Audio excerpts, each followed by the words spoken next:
बदलाव कर लो, लिखेंगे नई इबादत यह दाव कर लो, नजर न सही नजरिए में बदलाव कर लो। माननीय निर्णायक को आरजी शर्मा का नमस्कार।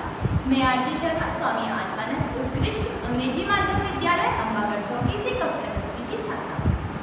आज मैं यहाँ आप सभी के सामने राष्ट्रीय विज्ञान सेमिनार 2022 के अंतर्गत दिया गया मेरा आज का विषय सतत विकास हेतु विज्ञान चुनौतियां एवं संभावनाओं पर अपने विचार को व्यक्त करना है। मैं आगे बढ़ने से पहले अपने विषय को स्पष्ट करते हुए यह बताना चाहूंगी कि सतत विकास वह विकास है जो अपने भविष्य की जरूरतों की क्षमता से समझौता किए बिना ही अपने वर्तमान की जरूरतों को पूरा करता है। आज जितना आवश्यक हमारे लिए सतत विकास है, उतना ही आवश्यक है सतत विकास के लिए विज्ञान। आज सतत विकास में हमारे पास है 17 लक्ष्य। उन लक्ष्यों में से हमारा पहला लक्ष्य है गरीबी उन्मूलन का, दूसरा लक्ष्य आता है भूखमरी से मुक्ति का, तीसरा लक्ष्य है उत्तम स्वास्थ्य एवं खुशहाली का, चौथा लक्ष्य है सर्वोत्तम शिक्षा एवं एक अन्य लक्ष्य है हमारा स्वच्छ जल और साफ सफाई का। वह ये 12 अन्य लक्ष्य भी कुछ इसी प्रकार है। मैं आपको यह भी बताना चाहूंगी कि हमारे सतत विकास में आने वाली चुनौतियां भी अनेक है। उन चुनौतियों में से हमारी सबसे पहली चुनौती आती है प्रदूषण। इस विषय में मुख्य भार रखने वाला एक विषय होता है ठोस अपशिष्ट। यह हमारे देश में प्रतिवर्ष कुल 960 मिलियन टन उत्पन्न होता है व केवल 28% ही हमारे नगर निगम के अधिकारियों द्वारा इसका प्रबंधन किया जाता है। हमारी दूसरी चुनौती आती है जनसंख्या वृद्धि की व तीसरी चुनौती आती है बिगड़ते स्वास्थ्य की। अब अगर हमारे पास चुनौतियां हैं तो उनके लिए हमारे पास संभावनाएं भी हैं और इन संभावनाओं को हमें विज्ञान में प्रदान किया।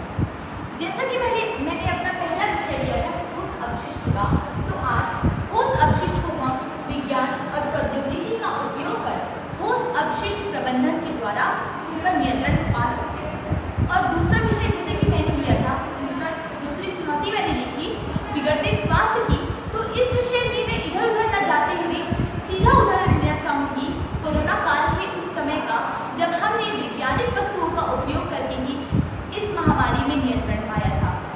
रासायनिक विज्ञान का उपयोग कर टीकाकरण से आज हमने कोरोना में काफी हद तक नियंत्रण पा लिया।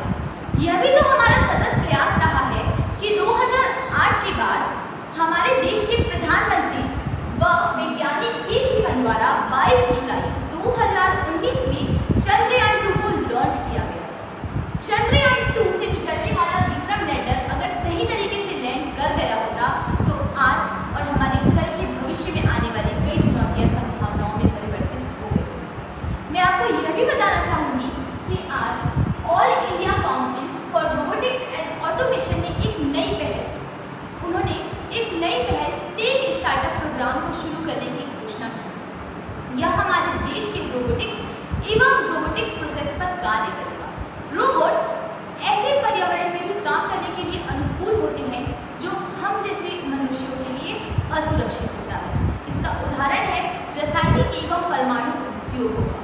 अंत में बस इतना ही कहना चाहूंगी कि मानवता को शहर में बेटी न निकले घर से डर में, भूखा न रहे कोई किसी के घर में, कल का जन्मा शिशु रहे जनसंख्या की अनुकूलता में, अन्नदाता न भीगे कर्ज की लहर में, व जातिवाद का जहर न रहे किसी के दिल में। बस यही है विकास हमारी नजर में, बस यही है विकास हमारी नजर में।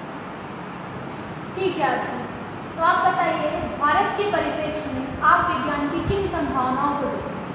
भारत के परिप्रेक्ष्य में मैं विज्ञान की संभावना लेती हूँ डिजिटल इंडिया से।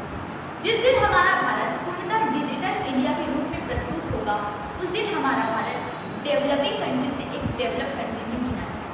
धन्यवाद।